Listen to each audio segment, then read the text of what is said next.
Hey everybody, welcome back to Repley's Multi-usiverse. My name is Garr Punnett, Chief of Staff here at Repley and Circular Economy Lead. We had the great experience today of talking to James George, formerly of the fantastic and leading Macarthur Foundation, and now the future-focused and inclusion-focused leader, PYXERA Global.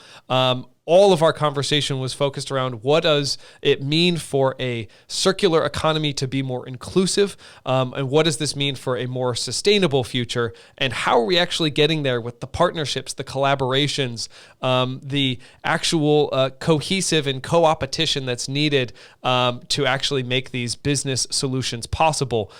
Take a listen. James, thank you so much for joining us at the Multi-usiverse podcast. We have known each other for a couple of years. I know you from all the good work too, regularly that you put on LinkedIn, whether you're going and planting trees or we're following you through some sort of journey. Could you give the audience a little bit of a background on who you are and what you've been pursuing over the last couple of years? Yeah, of course. And thanks for having me, right? I think I'm guest number 7. Yes, so exactly. I feel fairly privileged to be here in the early days. So in years to come, when folks look back at the origins of the podcast, I'll be like, I was there in the beginning. It's because of you. That's how it's going to happen. It's because of you. Yeah. Hey, no, absolutely not. We're all advocates in this journey. Yeah, it's been a good couple of years, right? Like I think we were just saying 2019 since I met you last, when I was then at the Macarthur Foundation. So for those who don't know, Macarthur Foundation, accelerating the transition to a circular economy, a global thought leader in the space of circular economy. And I spent about 3.5 years with them, helping to build the network that they have today. But I guess I distill that really specifically on when the foundation looks at its narrative around the economic argument for a circular economy, which is really important in today's global economy. We're talking about economics, helping businesses, organizations to understand what they meant when they outlined their aspirations around circular economy. So I guess I spend a lot of my time telling stories and helping folks to try and translate, when they use this big nebulous term of circular economy, what that could hopefully mean for their day-to-day. And that journey was amazing. I had 3.5 amazing years working with some truly, truly phenomenal folks, and still very well connected with all of them. But I then decided to do something slightly different, which led me to PYXERA Global about 6 months ago now. And I'm a strategic advisor to the CEO and the exec team at PYXERA Global. And their focus is slightly broader than circular economy, but I guess the best way to describe it is, historically, they were in the space of international development.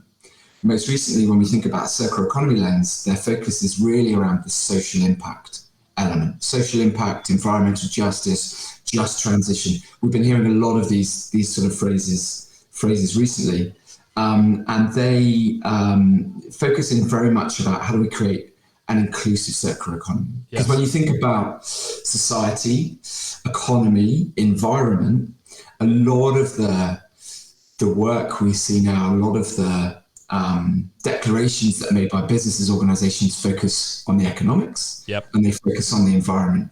The bit they miss historically is the social component. So what we're doing then is only creating a partial solution.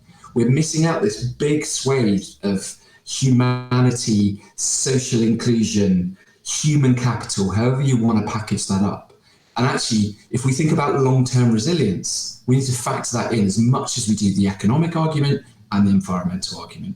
So that's kind of me on my journey. And I've been trying to just tell that story as simply as I can over the last few years, and I've just thoroughly enjoyed it. Well, we are in the same space of always trying to break down probably the language around circular economy, make it more accessible to a lot of the enterprise, maybe clients that we serve, maybe even government listeners and clients that we might serve. How do you find that that's frankly just best done, breaking down what the circular economy actually means to each constituency, whether on the enterprise level that might be customers, or on the government level that is actually a tax-paying body, or their again the people that they serve. I always find, again, we keep learning language probably every week now, where it's like, oh wait, this investment recovery department actually does this component of circular economy. How do you find that you actually can connect dots best at these enterprise? How do you actually go about doing that?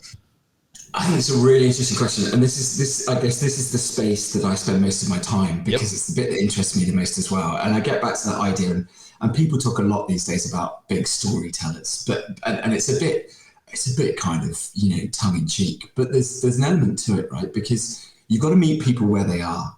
Circular economy, regenerative economics, donut economics, all of the green economy, a low carbon economy, all of these phrases carry a huge level of scientific rigor that sits behind it.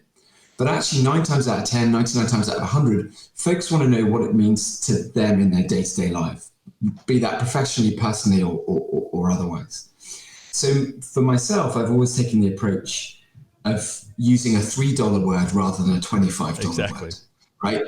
How do you break this down so that individuals can understand that journey? I love this. This is perfect. Nope.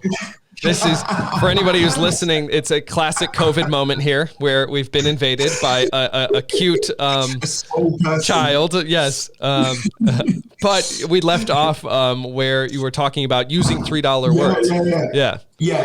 I always kind of think, if I can explain this to my dad, then I'm on the right route. If I can use language actually for someone who doesn't care about this space in conventional terms, but actually, just wants to know how they can do things better or make better choices. Like you hear people talk about, there are only bad choices in a bad system. For me, it's all about the story. And that story, that language, that narrative, that framing needs to change depending on whether you're talking to a large Fortune Global 500, the CFO, or if you're talking to the guys and girls on the shop floor, or you're talking to people in the supply chain, or you're talking to people in the community, you've got to change that narrative to what will resonate with them. Ultimately, what we're asking people to do is to do something different for what they've done for the last 200 to 300 years in the linear economy. Yep. This idea of taking stuff out of the ground, making products, buying them, and when they're no longer useful, throwing them away and buying another one. We've built that economy over a couple of industrial revolutions. We've connected people globally. We've generated trillions of dollars. We've lifted millions of people out of poverty. And now we're saying to them, that doesn't work. It doesn't work for a whole host of fundamental reasons that we can't get into all of them on the podcast today, but it doesn't work. And we need to redesign the world around us so that we can still have choice, so that we can still have growth. But so that choice and growth is restorative and regenerative, rather than the consumptive and extractive model of take, make, waste, or the linear economy that we have today. So it is very much about understanding where that story needs to meander, depending on who you're talking to. And despite the fact I've just kind of monologued at you for about 4 or 5 minutes, for me, that starts with listening, understanding where people are in that journey. And this can also sometimes, Garr, as well, be quite emotive. I mean, if you peel all of this back, it can almost be considered transformational change management. You have the folks who want to change, the folks that don't, and the folks that are ambivalent, and everyone else in between. And you've got to meet each one of those where they are. Because actually, she or he is a force. I don't know. She is a force to be reckoned with. That's fantastic. She's also due to go to bed, so she might be going no sooner rather than later. But you've got to meet people where they are. No, what you're saying takes me back to probably actually an earlier moment at Reaply where it became really clear that our messaging maybe was off, and this was probably about 2.5 years ago, where it quite simply was put to us that, hey, by using Reaply's technology, I can now put on my resume that I helped save my department X amount of dollars, and helped actually conserve these amount of resources enough, and then have the data to actually justify that to her boss. And it was like, that was sort of a clarifying moment where I was like, oh, okay, yes, you do care about all the language that we use in circular economy. Yes, it's impactful. Yes, you understand the purpose, but at the core of it, you need something that helps you do your job better, or you need something that helps you succeed in your career to a certain degree better, so that you maybe can get another career improvement or something. And that became very real for us, to the point where we are now really looking at how do we support more champions for reuse? How do we support more champions for circular economy in each one of these fields or industries or organizations? And so I think what you said there really spoke to me, because that's always what it takes us back down to. And often I think we still are trying to do this. How do you broadcast circular economy at scale to the point where it can now actually be distilled and resonate into different channels appropriately? And that's really probably our next effort is how do we sort of have the banner of the mission, but really at its core speak to those individuals. And there's a couple of key points that you pulled out there, which I find fascinating when you think about this idea of systems change, creating new systems. The current system exists to deliver the results that we see, right? It's been perfectly refined and designed to push out what we see now, the results we see. So we can't expect it to do anything different. Because in doing so, if we expect it to do something different, it won't. It's madness. You're going to be knocking your head against a brick wall. We need new systems. But the problem is, if you've then got the folks within those systems measured and weighed by particular KPIs, by particular growth metrics, by particular remuneration packages, that system's not going to change. Right. Not with all of the will and the effort, because, to your point, whether it's convenience or whether it's development or whether it's just time, those are the bits that are going to motivate people. There's this great statistic that does the rounds, and I'll caveat it with the fact that 25% of all statistics are made up on the spot. Mm-hmm. But it's something like a couple of years ago in the US, someone surveyed around sort of 4,000 to 8,000 people and asked them about what they care about around environmental factors, sustainability, circular economy. And it was something like, when asked, upwards of 90% of folks said they would make better choices if they knew what those choices were and the products they could pick within the store, if they knew they had a greater level of sustainable or green credentials. But that upwards of 90% would drop to something like 8% when you get to the till, when you get to the checkout. Because if you are a single parent, for example, with 2 or 3 children, what is your priority? Feeding your kids, providing for your family. And it doesn't even have to be a single parent, right? If you are a family, what's your priority? Providing for your children. And actually, if you have to prioritize buying a slightly cheaper product that has worse credentials, because actually that's what you need to do, you need to feed your children, that's what you're going to opt for. So I think your point around sort of how do we measure success? How do we measure success for individuals? How do we create the right kind of spheres of influence? What is the language we need to use? It's really important to set that system on a different path, or to create a new system. This shouldn't be the ambition of those who can engage with it from an economic perspective or from a social perspective. These need to be changes within the way we consume, manufacture, distribute stuff, and keep that circulating in the economy so that everyone can make the right choice. That's the scenario I want to get to, but it's very, very complicated and it's extremely complex. And that's why the right story helps folks, get on that right journey. I could not agree more. But what's we're often trying, okay, so a little peek behind our curtain here. We've got our business model. It's we are a SaaS platform. We charge a monthly revenue. We take a certain amount of transaction fees if we connect sort of, again, resources to be reused externally from maybe our client organizations. But that doesn't work for every organization. That doesn't work for every material type. It doesn't work for certain categories, even certain sizes of organizations. We're going to have to figure that out in order to scale even further and to grow sort of our mission. But there's a fine line, right? I mean, a lot of what we're going to have to do is almost create the system that touches the linear economy just enough and aligns with the KPIs, the objectives, other things of a linear economy, enough to grab hold of it and try to steer it back in another direction. Where's that line? And how do we start to really speak the language while also guiding others away from it?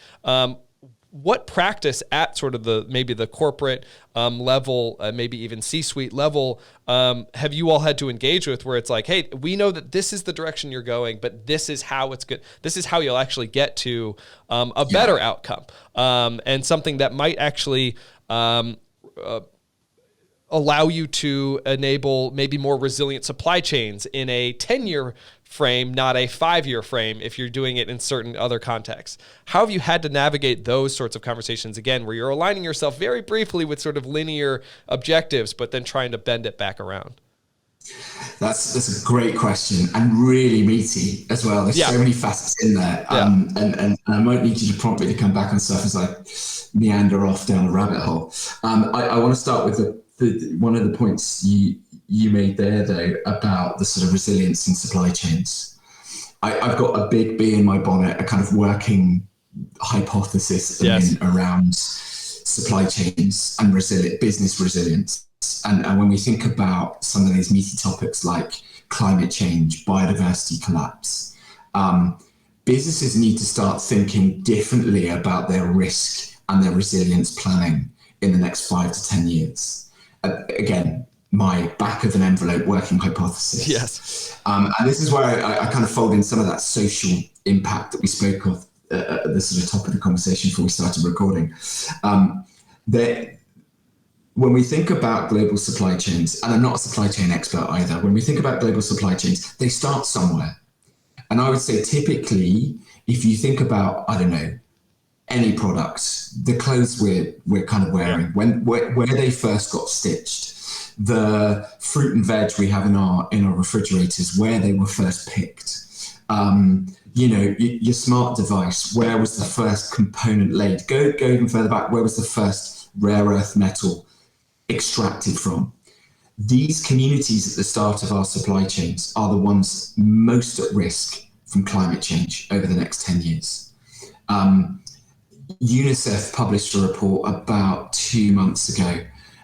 Something like in the next 2 decades, 1 billion children are at risk from negative consequences of climate change. 1 billion children. Yep. So that's not just children then necessarily in developing nations. It's in children in developed nations as well. And these folks, the start of our supply chains, generally speaking, when we think about the farmers, the stitchers, the miners, they're the folks who have the least amount of resilience to climate change, to access to clean water and clean food, to access to education, to sanitation, to regular clean energy or just conventional energy. These are the people most at risk. So if you're a business where your supply chain is based fundamentally at the bottom on these communities, unless you start focusing on the resilience in that community, that indirect resilience in the community, in 10 years' time, the bottoms will start to fall out of your manufacturing models, right? So for me, there's this idea that we need to start thinking beyond what we see right in front of us and think down through the supply chain. There's also another bit here around, how do you get people to make that shift? How do you get people to make the change? It comes a little bit back to that sort of storytelling, meeting people where they are. You can use legislation. Legislation says, business X, you have to do this, and you have to do it in this part of your supply chain, and you have to do it elsewhere. Or else.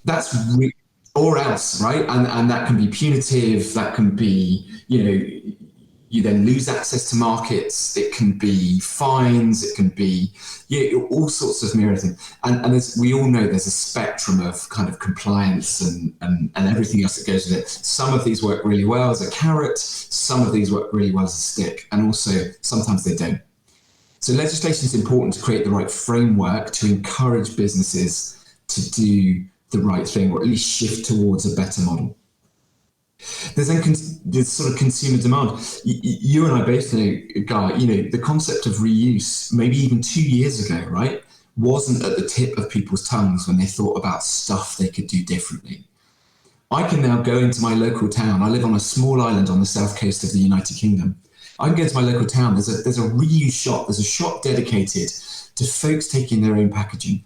All the major supermarkets in the UK now and across Europe have elements of lines that have a reuse component to it, where you can take your own containers in. Coffee shops, Costa, Starbucks, you can take. So 2 years ago, even pre-COVID, okay, the very, very, very evangelical did that.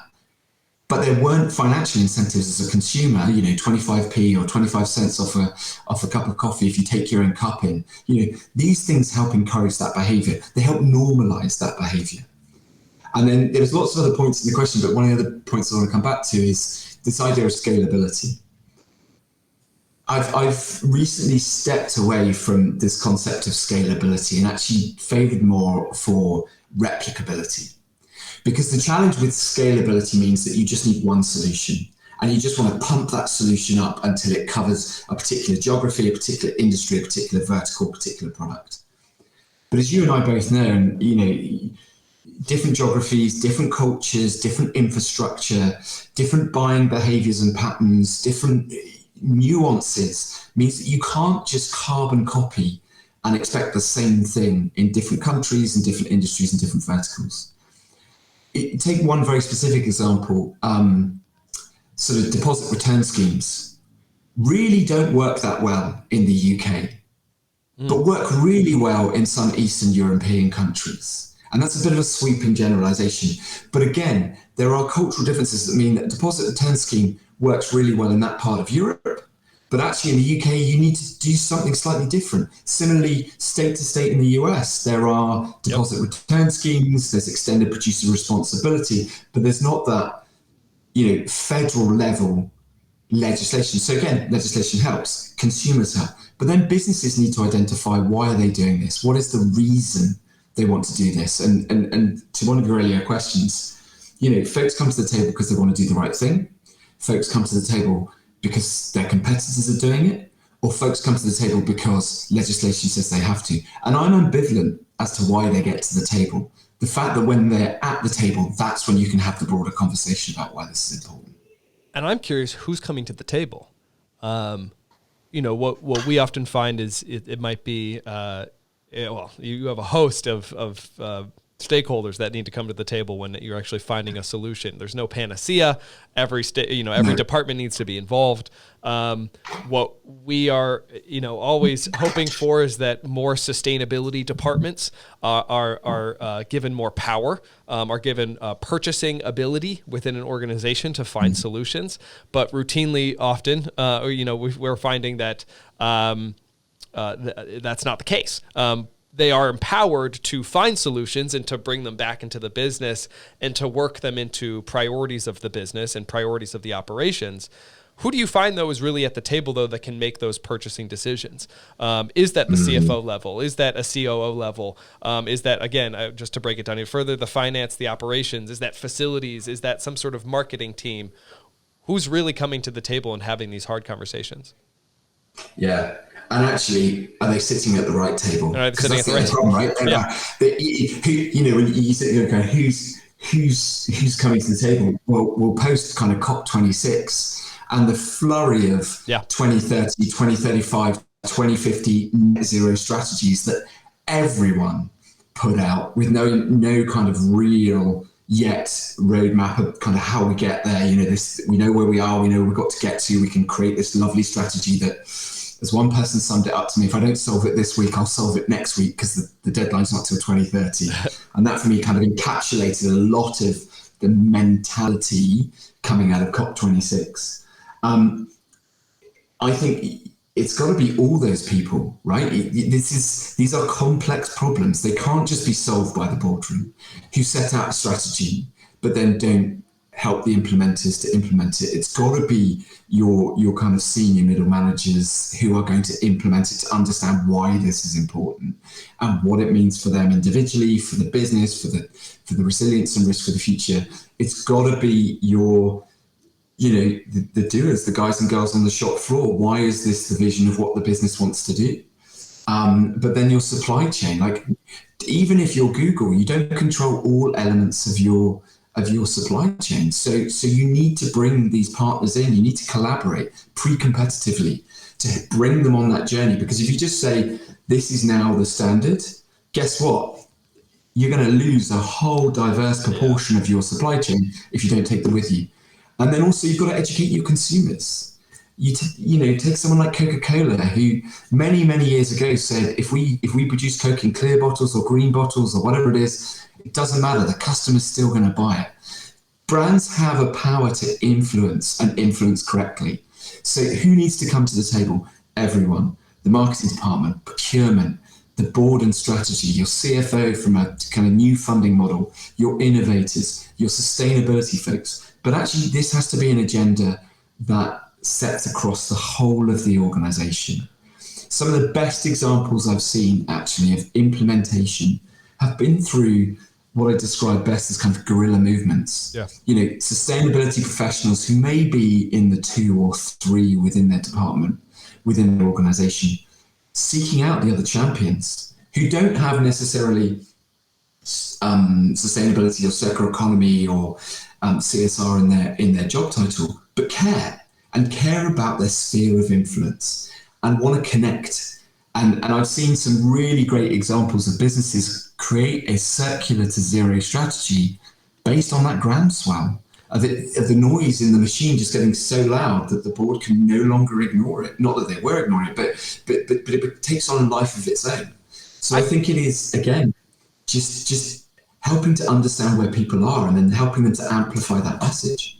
What have you seen then from the first steps? I think sometimes even we've seen the same thing of a incredibly passionate professional who takes it upon themselves to now give themselves a second job in coordinating new efforts and new initiatives internal to an organization.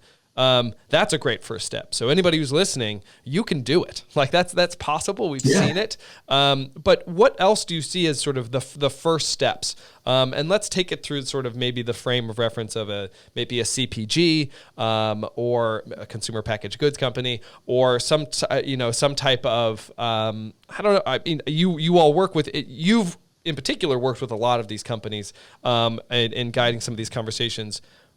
What do they care about the first step most? Is it a research? Is it engaging with their supply chain, trying to bring everybody along? And once they've got 80 out of 100 yeses, they take to the next step. What's sort of that first step that an organization could take? And why is it important, frankly, to either work with you or someone else, but have somebody like a PYXERA Global advisor on sort of that journey? It's the most important question, I think, that any organization can ask itself. And it's where a lot of my conversations typically start. They will come to a conversation because they know they need to do something different, but they don't know where to start or what to do. Like organizations such as yours, such as the Macarthur Foundation, PYXERA Global, there are so many of them out there. I spent a lot of time over the last couple of years across multiple geographies articulating the reason why this is important. We've almost shifted. It's not wholesale, right? You can ask people on the street, they might be able to tell you why it's important. They're conscious about what they do, but they won't explain it in terms of a circular economy. And that's also all right. We shouldn't get hung up on specific terms, specific framework. It's actually the principles. Why is this important? Why is this important to you, to your business, that sort of thing? But the thing I see most often when folks come to those conversations is you've got to understand why this is important. Why this is important to your business. Is it, and own that as well, right? Is it because legislation says you have to? Is it because you want to leave a better legacy that unpicks the damage and the impact that your organization has had over the last 5, 10, 20, 100 years? Is it because your consumers are saying, if you don't do that, we're no longer going to buy your product? Again, I'm ambivalent, but you've got to understand what is the reason why. And once you have that reason why, that's how you build your strategy. That's how you build the structure from there. It's not necessarily just about hiring people with the right job titles. It's actually fundamentally, why does this need to be important? Is it important because we want to be here in 5 years' time? Because if we don't, the market will shift and we won't keep up. Is it because we're not keeping pace with our competitors? Is it because we want to set a first mover advantage. We see an opportunity and we want to action that. So what is that reason why?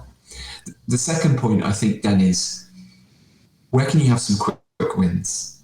I hate the term low-hanging fruit, so that's why I say quick wins. IDEO have this really great methodology around beacon and bridge projects, and I'm sure I will get this slightly out of context, but the way I understand it is there's a spectrum of kind of projects or approaches, and they say at one end is the beacon and the other end is the bridge.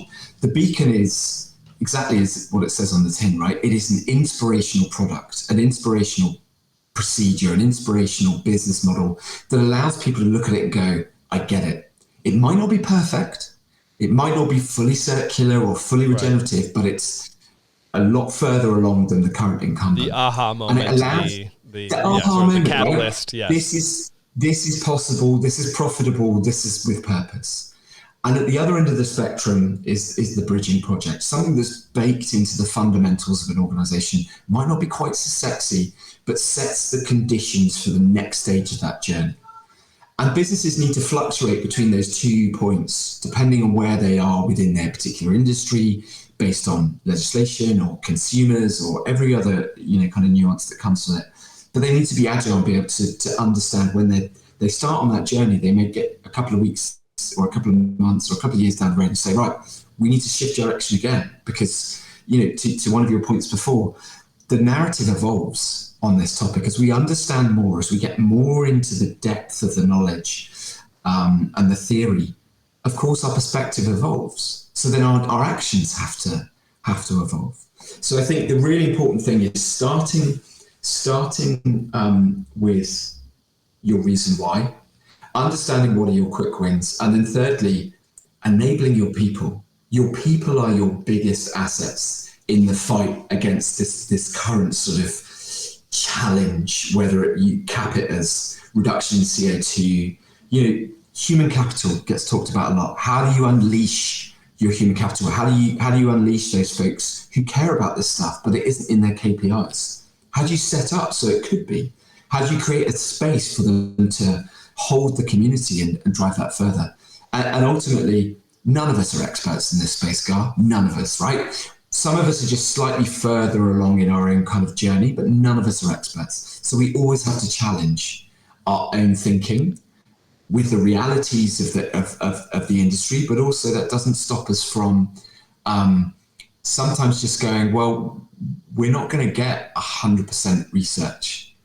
So let's go with 40% and let's co-create as we go, right? Because if we wait for a perfect answer, time will run out. Yep. This is the decade of action. We head into 2022 in a few weeks' time. That gives us 8 years. And you don't have to read, that many headlines to realize that time is starting to run out. And if we want to reverse, and a lot of this stuff is reversible, but if we want to reverse some of these challenges we see, we just have to get started. It doesn't have to be perfect, but we do have to be open-minded that it will shift and change.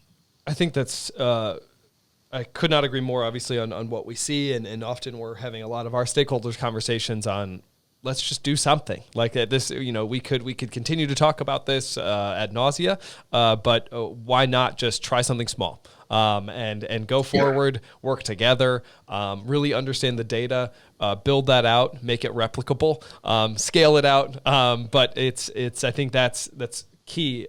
When we talk about then how this actually affects the whys of these organizations, and then therefore also their human capital. What are the differences that you're seeing between the whys and human capital, either in the UK, maybe some other, sort of European countries, Scandinavian countries even, and then the United States? What do you see? I look, it's amazing to hear you say that there are reuse stores that are focusing on either packaging or something to that degree. Well, we don't have a whole lot of those here in the States yet, but I think they're growing, and we're getting a lot of zero waste packaging stores. It's that type of opportunity here. But what are you seeing on, maybe we can talk macro, you can even have some examples where you're having conversations or you've had conversations or can see themes developing in UK and broader Europe and in the United States. Yeah. What are the differences? And then really, how does that play into scaling sort of these circular systems, whether that's a keeping material out of landfill, so a reuse system, or some type of remanufacturing or refurbishment system? What are the broader themes here on actually scaling this across these different regions? You're not pulling any punches, are you? I'm not. We're getting straight into these topics. Always. We're getting into it. But I'll start with, Reaply, right? As an example, we were talking about this before we sort of started recording.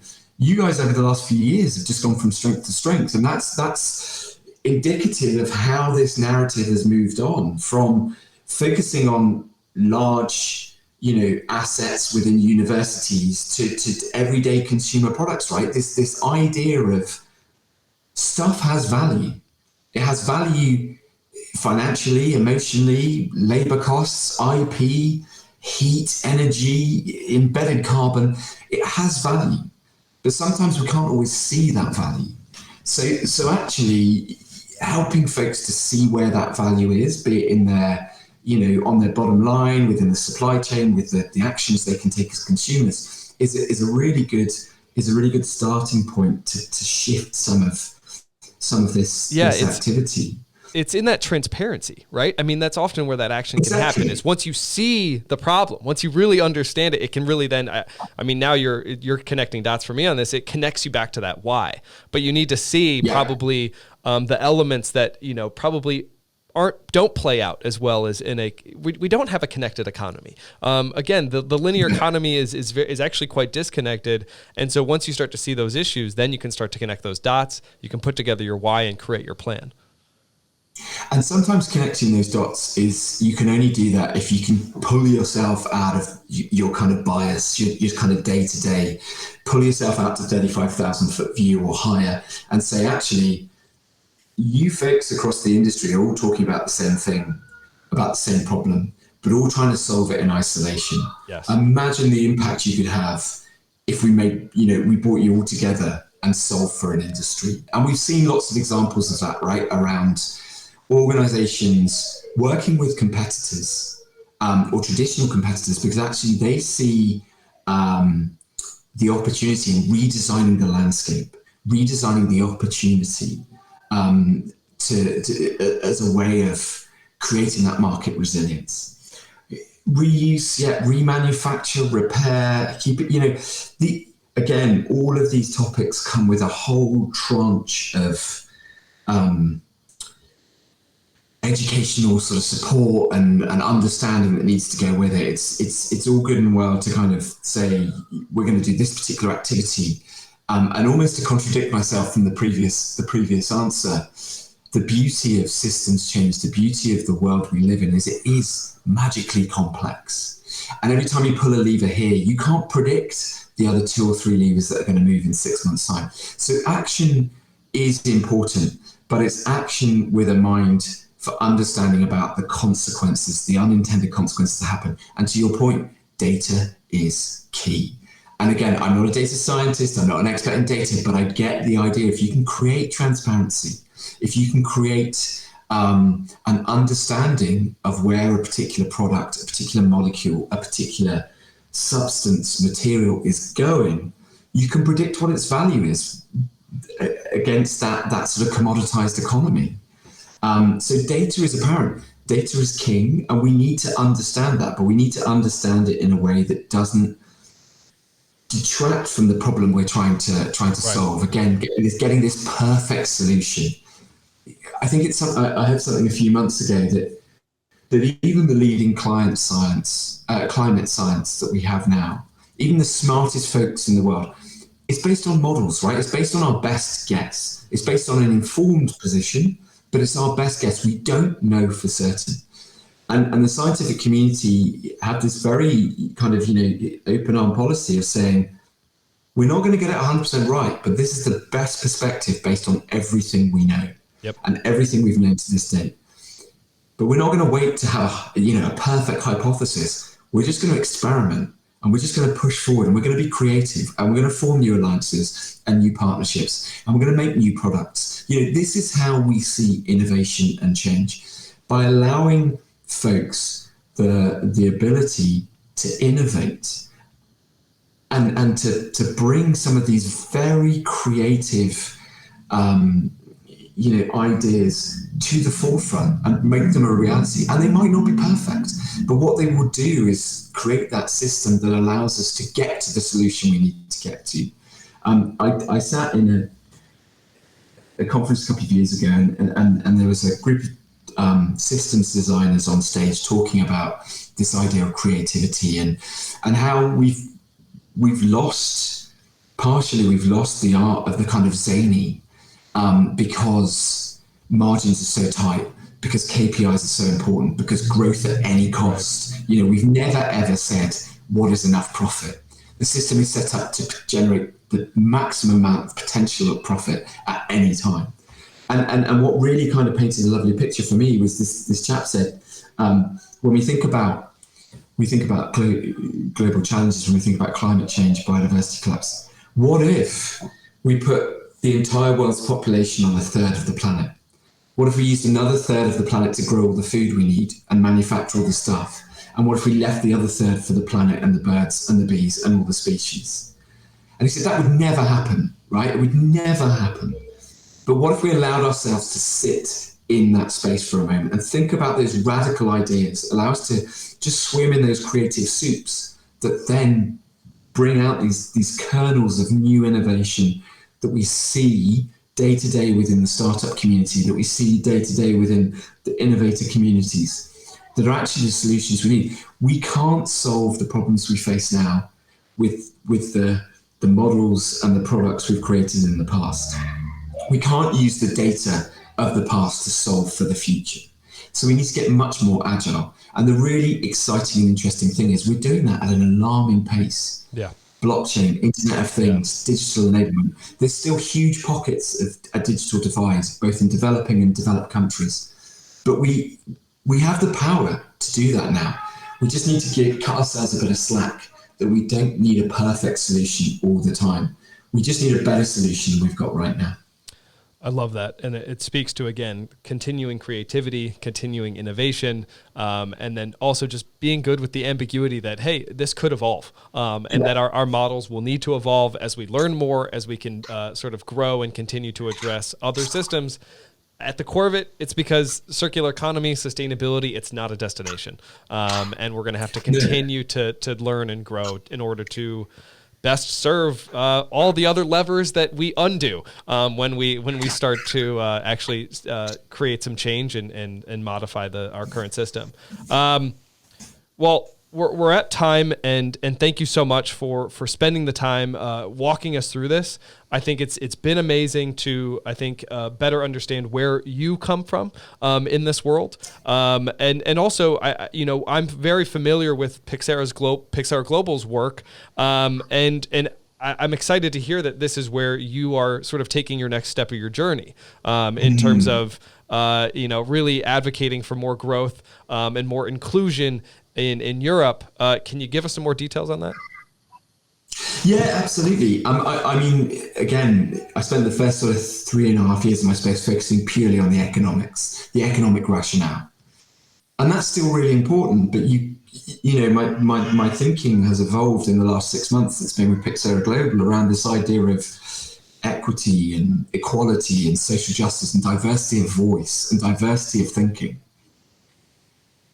And actually, we can't expect those folks who historically haven't been at the table to now automatically have the right tools to step in. Like we've created these kind of barriers over time. Historically, we've pushed people out that, we've only had conversations with folks that look like us and think like us and that sort of thing. But as I said at the top of the conversation, you're only then creating a partial solution. You're not creating an enduring solution. You're creating one based on how you think around your own bias.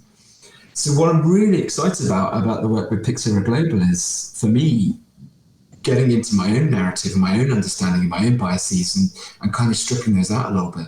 But then specifically as an organization that's kind of based in the US, but as country offices in Africa and India and Latin America and China, helping them to also build that out in Europe. So one of my big focuses over the next 12 months is to do exactly that, to establish an office for them in Europe and to help them and us then create more of a socially inclusive journey for the clients they work with in Europe, but also look for new opportunities and new conversations. I see a really interesting shift in the conversation and in the narrative to start to include social impact, environmental justice, just transition. The voices on the face, but on the face of it are just words, right? It's just lovely adjectives and colourful words that we can use. But actually, again, to one of the previous conversations, how do we dig into that? How do we make this real? How do we take it from the why to the how? And I'm seeing a huge amount of conversation around this at the highest levels of business within Europe. I think actually, historically folks have talked about the circular economy journey and how maybe Europe was slightly more mature than the US. I think when we think about social inclusion, when we think about environmental justice, when we consider the all of the nuance that came from the Black Lives Matter movement, I think the US have been doing this very well for a long time. It's certainly my experience over the last 6 months or so has been that kind of narrative, that approach is in every conversation, in every decision. Europe is just waking up to that, and that for me presents a really amazing opportunity to look at these challenges and effectively shift the way the system operates. So if I can influence one person to, in a position where they can in a position of privilege where they can do something better and solve for their own organization's purpose. So this idea of sort of shared value, creating impact within a community, but also creating impact for the business. That for me feels like growth that is restorative and regenerative and enduring. So that's a really exciting spot that I find myself in right now. It has been a pleasure to have a conversation with you again. I know it's been some time, but I always look forward to catching up and seeing what you're up to on LinkedIn. And there's more to come for us. And I think we hopefully we'll get to be working more together in the future, and then also including more people and solutions. Again, James, I look forward to speaking soon, and thanks so much for being on the podcast today. Garr, thanks very much. Great to catch up. Merry Christmas. Yes. Happy holidays. Yes. Good to catch up. I'm signing off at the end of this week, so this is I've been looking forward to doing this with you over the last couple of weeks. But no, thanks very much. And again, as you said, very much looking forward to working with you and the team as we drive forward into 2022 and beyond. Excellent. Thanks, sir.